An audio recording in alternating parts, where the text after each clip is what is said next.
Hello. Hello, నమస్తే madam. ఎవరు? ఛత్తీస్గఢ్ నుండి బాయ్ని మాట్లాడుతున్నా. ఆహా. 4 సార్లు ఫోన్ చేసిన, లిఫ్ట్ ఎత్తలేవంటి. అయితే సంజీవ్ మనోడే మేడం, చూసుకోండి జరా. ఆ, ఎమ్మెల్యేగా పోటీ చేస్తున్నట్ట కదా, నా సపోర్ట్ నీకే ఉంటుంది మేడం. లేదు అంటే వచ్చే ఎలక్షన్లలో గ్రామ పంచాయతీల సీటు కాదు కదా, అసెంబ్లీ గేటు కూడా దాటావు.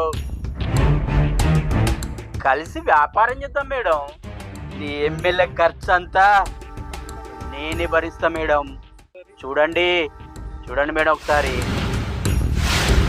లేదు అంటే నేను రావాల్సి వస్తుంది అదే చూద్దాం. మేడం. నా పేరు చెప్పలే కదా నీకు. బాయ్ రాజు, బాయ్ ఛత్తీస్గఢ్.